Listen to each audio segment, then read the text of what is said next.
Good morning, America. Thank you for watching Taxes Made Easy. And we have a lot of information to cover today. A lot of people, now that we've had a day to process what happened with the election, a lot of news is coming out, what to expect moving forward, especially regarding taxes and tax policy. But from a Trump administration, they're looking at all kinds of different things, from the FDA to taxes to foreign policy, and markets are reacting across the world, not only here in the United States, but across the world. So it'll be interesting to see what happens as we prepare for a second Trump administration.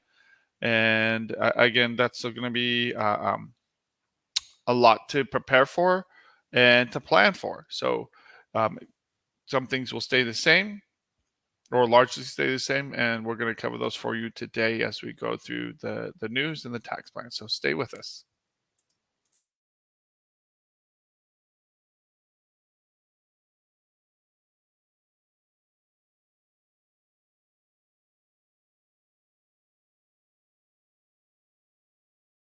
Welcome back, everybody. And again, thank you for watching Taxes Made Easy live on rebroadcast here at the smartmoneyculture.tv. And our first article, we've got some normal economic news that came out, and then a lot of news about what's happening in the world in reaction to the Trump election win and what to expect from it and how this can affect you and your bottom line. So, first article here that we're going to share is again, this was just announced right after the election. Stelantis to lay off 1,100 workers at an Ohio Jeep plant. So UAW just had a strike a year ago to save jobs, save the American dream. And again, the auto workers are very upset that Stellantis is laying off 1,100 employees. And again, they're trying to improve efficiency and reduce inventory. Jeeps just aren't selling the way they want them to, and it has slipping sales in the region. So again, Stellantis continuing to struggle here. Again, you had the UAW president has set a nationwide walkout at Stellantis factories just a year after they struck a deal, or they had a strike that lasted for 6 weeks last year. Was Stelantis, etc. And so if they continue to lay off people, they might be facing another strike. So again, not all roses, and I'm sure there's going to be plenty of issues. Next article here, green energy taking a hit, a massive hit due to the Trump win. Why? Because that's one of the first things it's going to cut. If you can't continue all the subsidies for green energy and cut the federal spending like crazy. So it's one of the things that has been targeted by Elon Musk to get cut.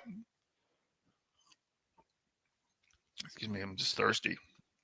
And so again, their stocks are down, expecting to really be cut as they try to pay for tax by cutting federal spending and especially federal subsidies. So again, solar, wind, all taking a big hit in the stock prices. So just to give you an idea, negative 15% for solar, took a 21% hit. Renewable partners LP 1.6%. So on one hand, you want to encourage solar industry, you want to encourage green energy, but at the same time, it gets to the point you just have to cut spending, and we're spending $2 trillion more per year right now than what we actually have. So it's a huge area to cut, and it probably will be cut. So again, that's a big part of the Trump campaign is to just cut green energy. Like it or hate it, it's just something that going to happen. And one of the things they're talking about is doing a full repeal of the Inflation Reduction Act. Congress would have to do that, and we'll just have to see what happens as they go through this. when you talk about Congress, the Senate has flipped. It's going to be controlled by the GOP this year. Whether or not they'll actually follow the Trump plans or not remains to be seen. I believe Rick Scott is the leader for the most likely person to be chosen as the majority leader, and he has not been an economic hawk. So we'll see. He might get pushed back from within his own party, and yet we're still waiting to see what happens with the GOP. So we'll be talking about that as well. So the GOP in the House. It looks like they'll keep the House, but we'll see.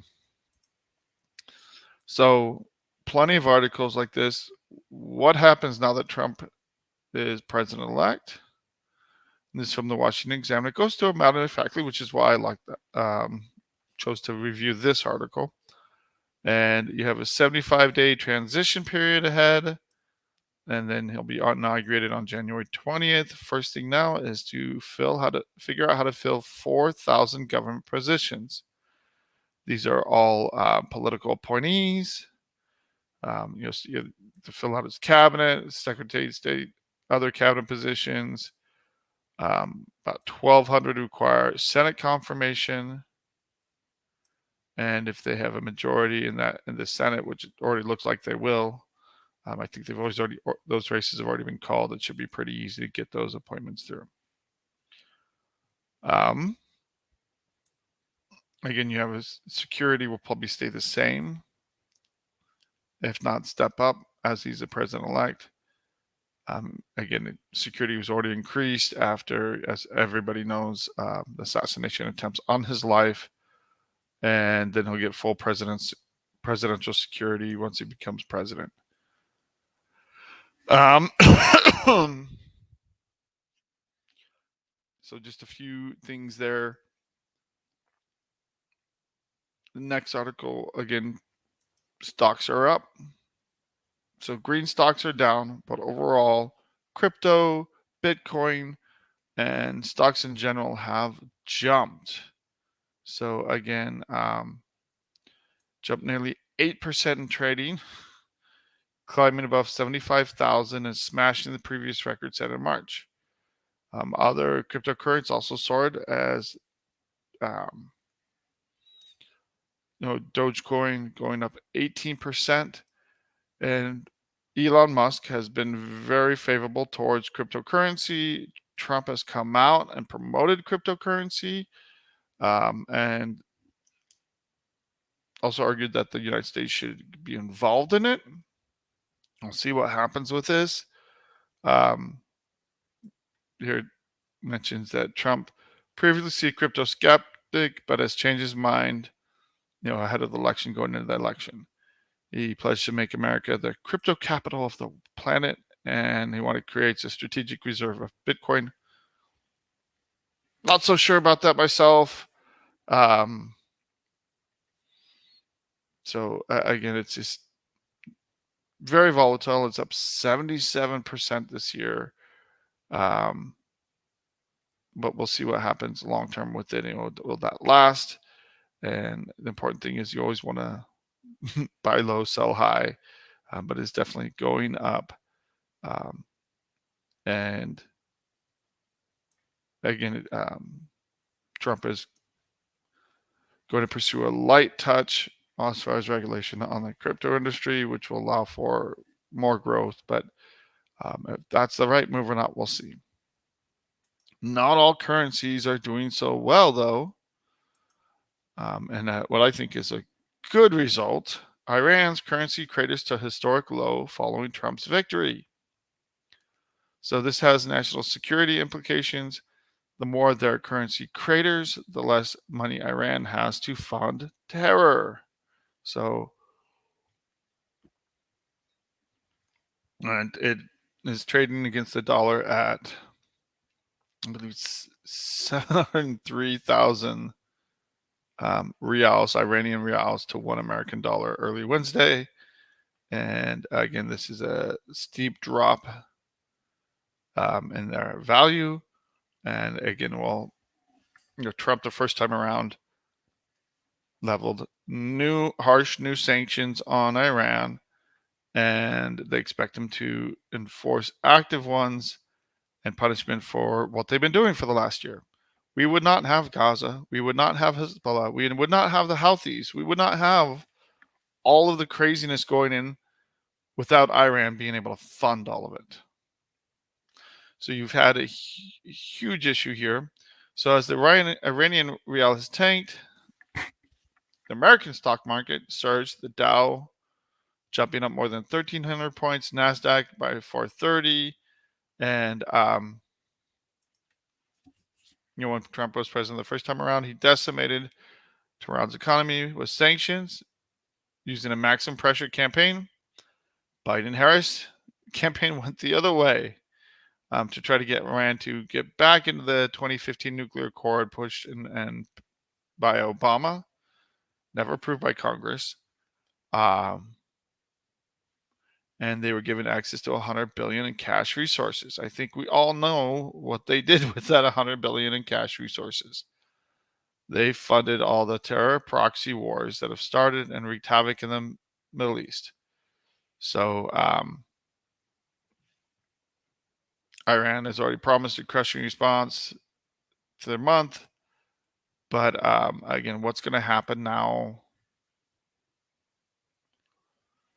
that Trump is elected? So really, I don't think you can solve and actually have peace in the Middle East with an Iran that is flush with money and funding all of these proxy wars.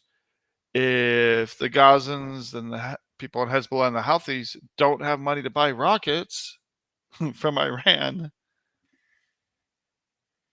you might actually have peace in the Middle East. So I think targeting Iran and going after them and stopping this insanity flowing from Tehran really is key to achieving peace in the Middle East. And it's been nuts the last year, just over a year. And Trump is promising to bring a lasting peace to the Middle East. How will you do that? I think targeting Iran economically is the best way, isolating them again. But right now we have the opposite. We have an emboldened Iran. We have Israel that's targeted internationally. And again, we have an ongoing war in Gaza with boots around in Gaza and regular attacks going on in Gaza as the war continues to rage between Hamas and Israel. So this is a very difficult situation being handed off from the Biden administration to the Trump administration. It has exploded in the last year. And throughout his campaign, Trump has vowed to bring peace to the region. Peace in the Middle East. That's been a pipe dream for generations. The question is, how do we get there? Again, you have stopping the war, the immediate war in Gaza is going to be a huge problem. It's a humanitarian catastrophe in Gaza. Doesn't matter how you slice it, it is. Did they bring them on themselves? You can argue absolutely, but how do you find peace when Hamas vows to just continue to do this, when the general population supports Hamas? Trump has urged Israel to finish the job, but how do you do that when the vast majority of the population supports Hamas? No easy answer here. And while Trump was very much pro-Israel the first time around, expect him to do the same. But really the biggest sign of hope is continuing and expanding the Abraham Accords between other Arab countries and Israel. Now, the problem with that, I mean, it had a lot of success. You had a lot of people that were former enemies that are now on the sidelines and very alarmed by the free hand that Iran has had and how aggressive Iran has been. So the question is, how do you find that peace? How do you find that balance Again, U.S. mediation efforts have been fruitless, have failed. Um, and again, Trump has also said he would stop the suffering and destruction in Lebanon. So it's interesting, going to be very interesting to see what happens if he achieves peace in the Middle East again, with how crazy things are over there. Again, that would be a huge diplomatic victory. And the question is just making sure subsequent American administrations don't screw it up again. So we're into a break. I'll have to come back to this after our break. So we'll be right back.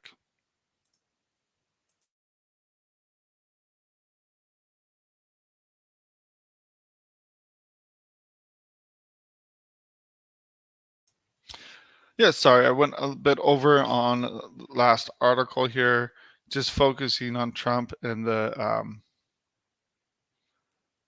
and the Middle East. So it's going to be very interesting to do that. If he achieves peace in the Middle East, that would be amazing. But again, this is a hard nut to crack. This is a very much more difficult situation.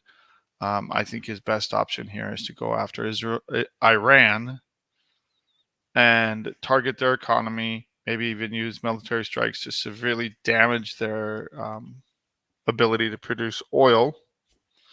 And if we're not dependent on oil and producing our own oil, one that will mitigate any economic damage to the globe, but again, puts us back in the driver's seat when it comes to supply of energy. So let's see what happens.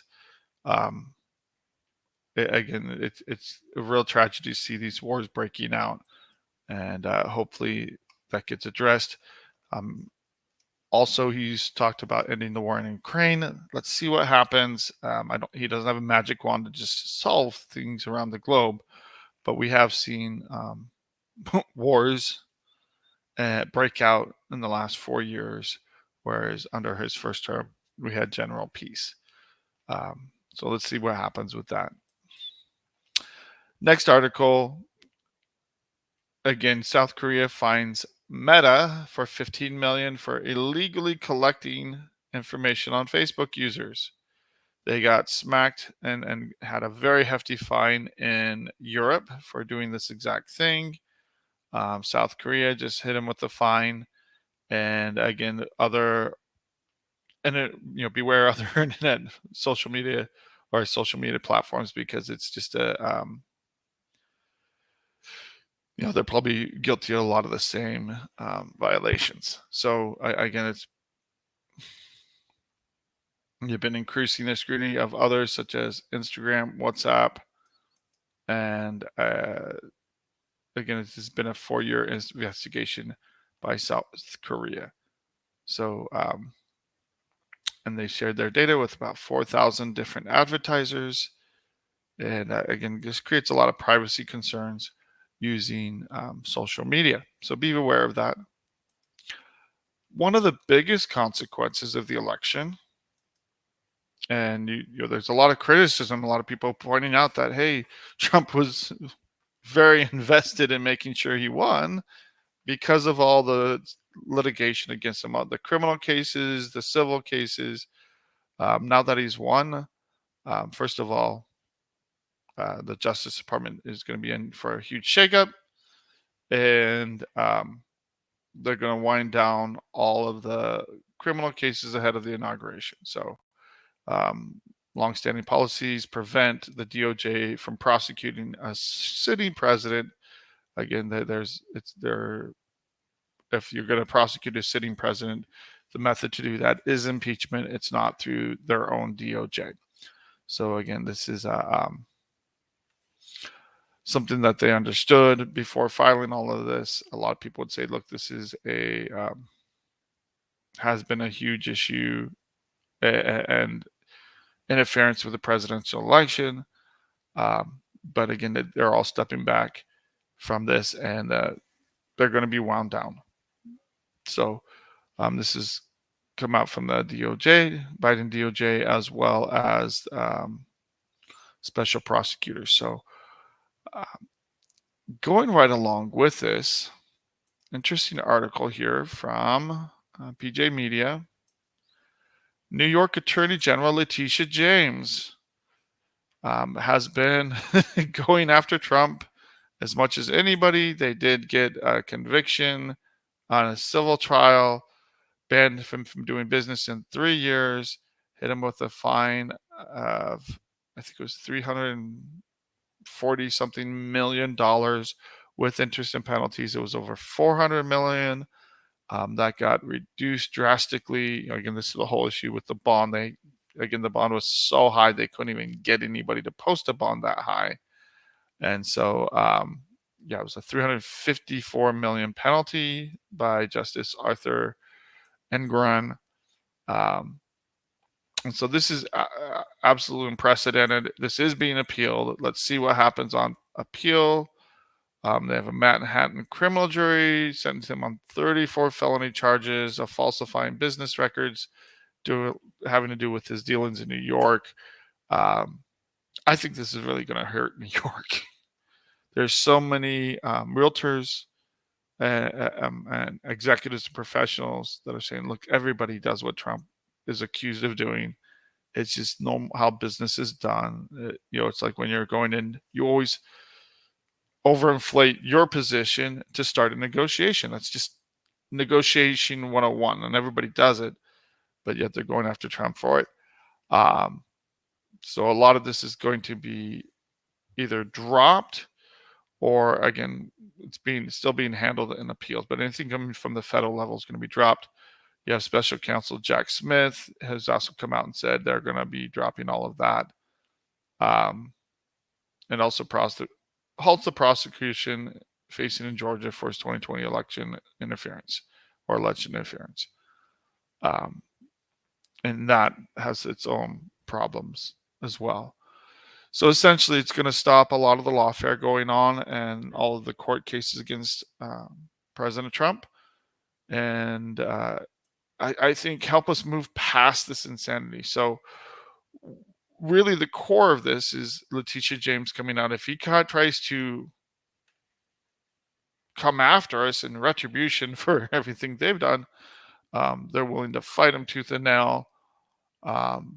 But she did say also that she's willing to work with him, also signaled she would work with him when necessary. But again, it's going to be interesting to see how they work with him. But more than anything else, they said we're prepared to fight back if he comes after them, if he comes after New York. So let's see what happens. Again, I really do hope that we find some sanity in politics, because there's not enough of it there. But again, do you just roll over and always be the nice guy? Again, it's a typically GOP has rolled over and been the nice guy, while more and more has been weaponized against them. I think it's going to be very interesting to say. I'm holding my breath, because what happened to the first Trump presidency? They impeached him for the Ukraine thing. They went after him with committees, January 6th committee, all of that nutty stuff. And I say nutty stuff because it went nowhere. They hid evidence. I mean, there's so many different violations that happened. And again, we're 4 years past that. Even the Supreme Court has come out and said that most of the prosecutions need to be either reduced or convictions need to be reduced drastically or just dismissed. And a lot of them have been dismissed. So again, I really hope we end the lawfare, that we actually try to move the country forward. Am I expecting more surprises, more lawsuits, more hoaxes like the Russian hoax, which again has been proven the Russian disinformation hoax? Yes, I am, actually, because why would they do anything different? I don't know. We'll see. We'll see what happens, but hopefully we can move past that and get some sense of civility and normalcy in our politics. Hard to believe with American politics, but believe it or not, it's worse in other countries. But we don't want to go there. RFK. So he is excited to go in and clean house at the FDA. Have to go, and his motto was "Make America Healthy Again." So as he was campaigning with Trump, um, he's saying that there's whole departments that just have to go, have to be redone. So there's top officials at the agency that need to be dismissed for not protecting American kids. Going down the chemicals and other ingredients are allowed in food targeted at children. We have a lot of things in our food that are banned in other countries, especially Europe, Canada, much of the world. Um, and I am not an expert on this, but getting chemicals and making our food healthy, I think would be excellent. But what's approved, he said they're not doing their job. A lot of them are it's just a revolving door. And this happens with a lot of government agencies, and it's not just the Democrats. This happens on the Republican side as well, where the people that are monitoring an industry all come from that industry. They all know each other. They all are buddies, and so any regulatory teeth can be severely lacking when it's just a revolving door between the industry itself and then the regulatory agencies overseeing them. So here at the FDA, he said some category of workers, their entire department, like the nutritionists, have to go. They're not doing their job. Why do we have Fruit Loops in this country that have 19 ingredients, and you go to Canada and it's got 2 or 3? I mean, anytime you have processed food, there's going to be a lot of extra stuff in there.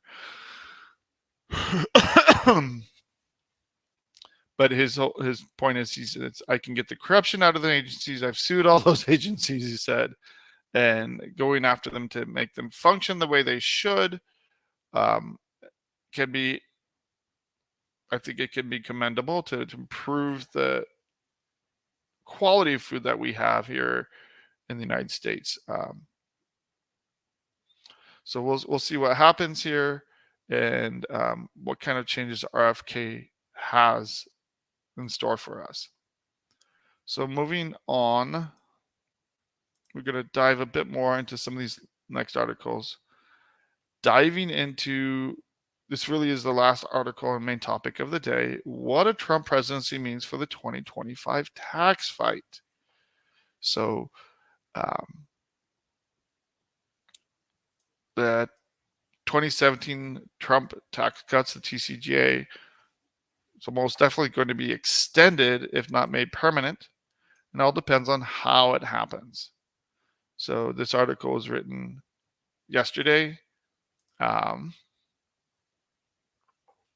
And again, just by that time, there was a GOP takeover of the Senate.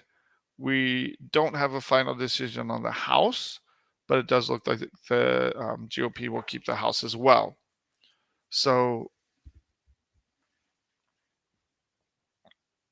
I mean, tax rates, first thing, tax rates on the wealthiest and corporations won't take a significant hit.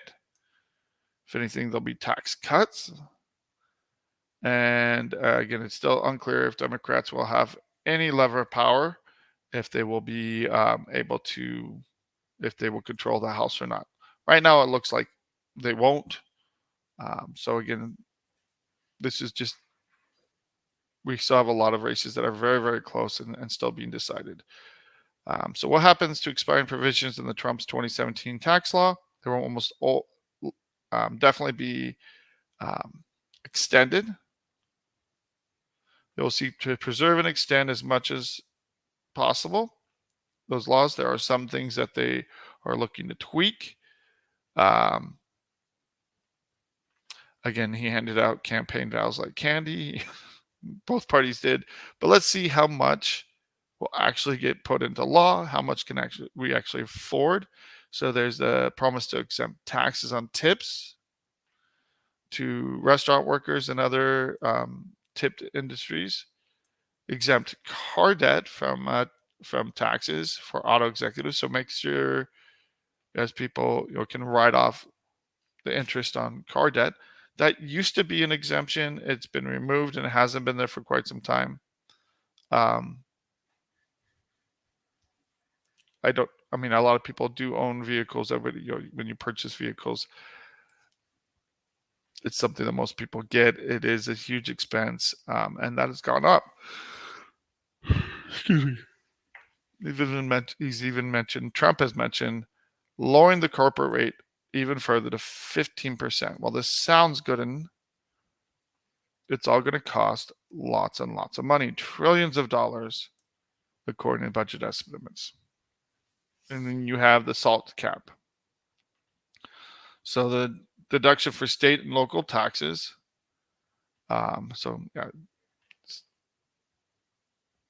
This was part of their 2017 law, helped pay for it. And revenue actually went up during the 2017, after the 2017 tax cuts. Right now, it's the highest it's ever been. But it not only hit blue states, it also hit blue state Republicans and really hurt Republicans in the House. So he switched positions on this.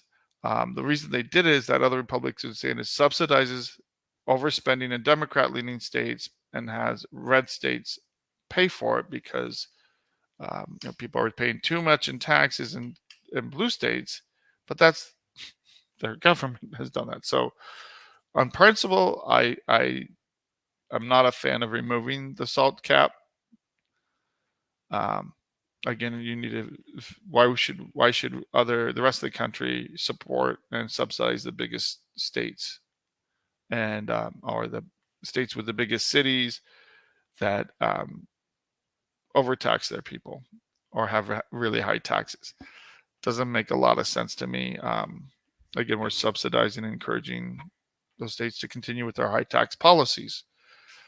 So making other taxpayers pay for that. Politically, it's popular to remove that to help Republicans in Congress and help them control the House and the Senate. So again, we'll see where they go with that. Removing that will cost, again, hundreds of billions of dollars, and this all needs to be paid for. So as a more of a budget hawk, it all needs to be paid for. And they're also looking to cut spending like crazy. So they're trying to balance out cuts and tax cuts to stimulate the economy with actually not overspending and getting rid of addressing our national deficit. So how quickly they can do that and what kind of extreme changes can be made, we'll see. But again, hoping for a lot of spending cuts.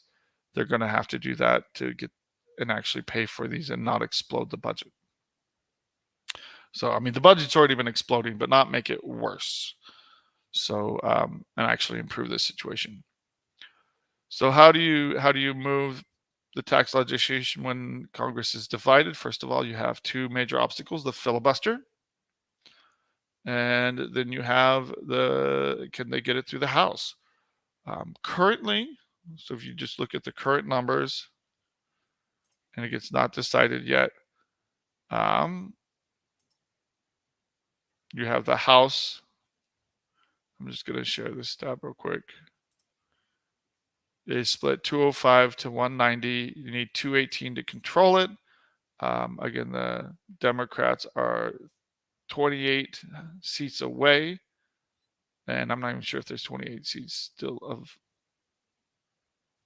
Yeah, there's 28 seats, but the Republicans are up one seat, and they need 13 seats. So again, just looking at some of those, it's kind of a mix. How many are out there? The remaining ones are very close. Usually less a percentage point or two. Again, that one was called for Democrat, and then you come out west and you have some Republicans leading, and you have Democrats leading. So it really does go back and forth. It's looks like, I mean, this one is half a percentage away, extremely close. It's a couple percentages for the Democrat, and you can just kind of go through and see It does look like the Republicans will control the House. They already control the Senate, 52 to 45, 3 seats up in the air. Nevada and Arizona both look like they're going to go to the Democrat, and then Pennsylvania extremely close, so maybe a half a percentage point in between McCormick and Casey there. So very, very close races, and we'll see what happens with those as they get called. Now, going back to the previous article,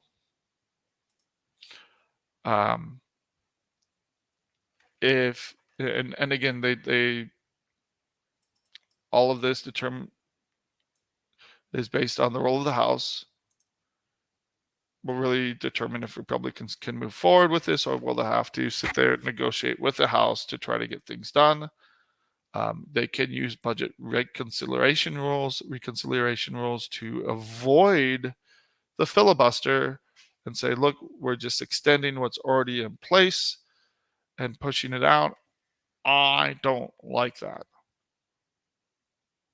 Every time you have something expiring in 4 to 8 years, you're just kicking the can down the road instead of actually sitting down and making it permanent, giving people some idea of permanency, and that helps them plan for the future.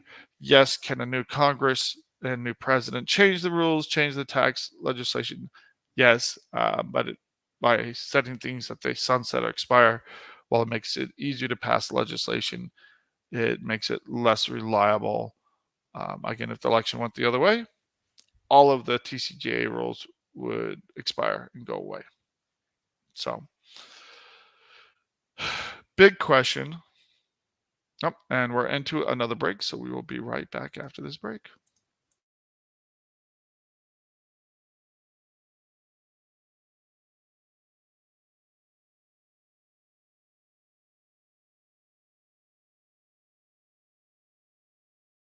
Welcome back, everybody. We're just focusing on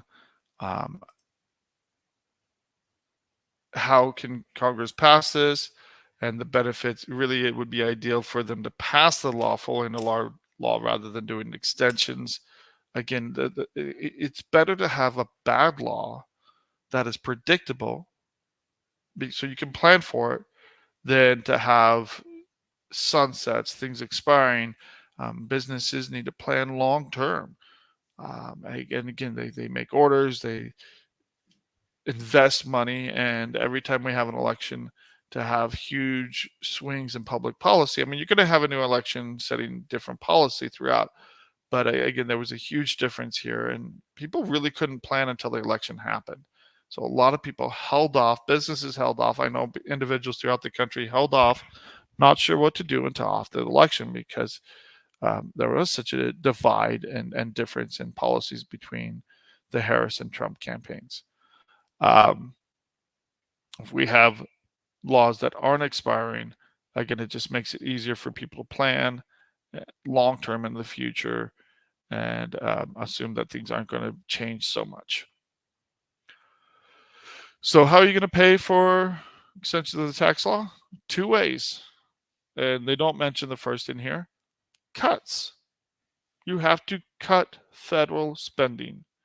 Right now, we're in 2024, the 23-24 budget, we overspent by official number was 1.9 trillion, but with the numbers games that they played, they put in the 3 weeks after the fiscal year ended, they ran up another $450 billion in debt. So that's another 0.4. So if you look at it, it just looked like the government played some numbers, held off on spending until immediately after the cut to make their numbers look better and to drive up spending in the next fiscal year. Again, this is a problem. Our government plays all kinds of funny games like this. So if you include that 400 billion, we really did overspend by 2.3 trillion dollars, which is a lot. We brought in revenues of about 4.9 trillion, spent right around 6.9 trillion, just under that, I think. And that doesn't account for the 0.4 billion or 0.4 trillion that was added right after the fiscal year. So again, we've got to cut spending. We've got to reverse our current trajectory. So that's one of the biggest concerns here, and it's ironic that a lot of Democrats don't care about spending as long as it's their priorities. The moment that a Republican talks about spending, all of a sudden it's the budget, it's the national debt that they didn't care about for years and years. But both parties are very, very guilty with overspending and just playing along to get along and getting all the benefits and goodies they can for their constituencies, even though it hurts the economy at large and hurts the country. So 60% imports on China, and most of those costs would be passed on to consumers. Now, hitting China with such a high tariff is something I think needs to happen. China's not our friend. They're using massive subsidies from the communist government to attack our industry, attack our manufacturing, and undercut it. They're doing pretty much everything they can get away with as far as back deals, as far as stealing technology, you'd be using economically unfair advantages to undercut and sell massive goods to the United States economy. Excluding China from our economy or greatly reducing their impact, I think, would place us on an even playing field. And to be fair, when Trump talked about slapping China with huge tariffs, Biden administration or the Biden campaign said they would do the same thing. They would hit them with the same amount of tariffs or higher. So again, this is something that both campaigns or parties have talked about doing. I believe Trump's actually going to do that, and then up to 20% from the rest of the world. It can cause a lot of damage to our economy. It might help it. Tariffs typically are seen as a short-term gain, long-term loss. But I think one thing that can absolutely help us, and this is something I've talked about at length, is to change the emphasis of our economy. Right now, we punish and tax income, which is productivity, people working, being productive in society. If you reduce those taxes, and in some extreme examples, eliminate it altogether, I don't see that happening. And then charge what's typically called a consumption or sales tax. Tariffs are a form of sales tax, just targeting foreign goods. It does one thing. People can control where their money goes. They can invest it or they can spend it. When they spend it, they're going to pay higher prices, but it's not going to affect people's homes, domestic energy. It's not going to affect a lot of domestic production here. So again, we'll be putting that money right back into our own economy, but really with the global economy, there's so much to lose by reducing trade. So there's a lot of issues here. A lot of economists disagree with Trump that this will help pay for his cuts, pay for spending. Again, you have people even on the GOP side that will insist on back pay fors, which means that you have to pay for your spending with something else. And again, when we hear this argument, it will pay for themselves with economic growth. We do have, with the Trump tax cuts currently in place, we have higher economic growth than ever, but Congress is good at spending well past that. Conservative or Democrat administrations both very, very guilty of that. So if these aren't accompanied by massive cuts, it will be all for naught. So it'll be very interesting to see what happens and how they move forward. So GOP Senate has already been determined that the Senate's going to be in the hands of the GOP. That's already been determined. The Finance Committee gavel will go to Mike Crapo of Idaho. And again, there was the $78 billion business and child tax break. that Democrats tried to pass at the last minute. Ironically, it was passed. The history behind the bill is that it was passed with bipartisan support from the House back in February of last year. The Senate leadership, the Democrat Senate leadership, essentially torpedoed the bill by excluding the Republicans from drafting it and then trying to drop it on the rest of the Senate at the last minute to make Republicans look bad and say, look, this is a gimmick. If you want to be serious about it, you would have dealt with this back in February when it was first passed. So again, gamesmanship being played on both sides. But again, it was the Democrats really want to say, oh, look at these bad Republicans opposing child tax credits. Again, they thought that, again, it would have thrown a monkey wrench at the incoming presidency to already have something put out there. Again, I think most people are, and both sides are saying they need a better child tax credit. But again, it's more spending that needs to be paid for. Crapo has also said the 2017 tax cuts don't need to all be paid for. And then you have the JCT, which is the Joint Committee on Taxation.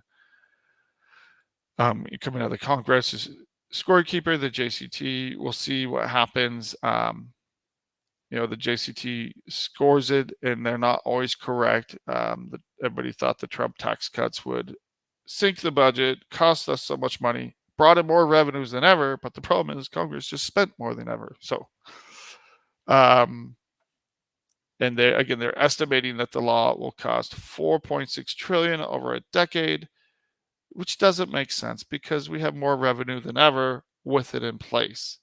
So taxes go back up. It reduces productivity, and it just doesn't help the economy. So again, as we mentioned earlier, one option is to use the current baseline, pass it by reconciliation. Again, someone could just call that an accounting trick.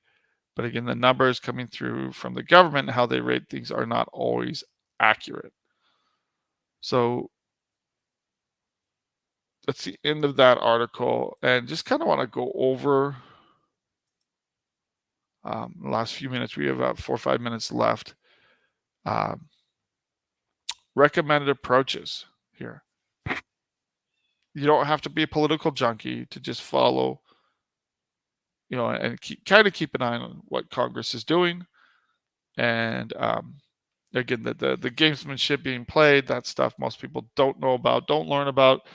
They play these games and then trot it out for political purposes. Look at this party. Look what he's doing.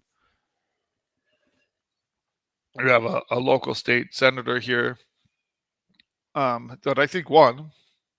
I think it was widely supported. But there are all kinds of ads all over the place targeting him, saying, look, he voted against 21 million for spending for kids. I don't know anything about how that went down. And a lot of this is just gimmickry. They throw up some kind of show vote, knowing that it's going to get shot down, knowing that they didn't play nice, and they're almost daring the person to vote against it. And again, it's just happens too often that instead of being straight with American people, both sides play this game. And again, it just creates for confusion. So to kind of summarize what we're looking at here, we're going to have lower taxes under Trump with the GOP House and Senate. Foreign, especially what's going on in Gaza and the Middle East, it's a difficult nut. A lot of problems there.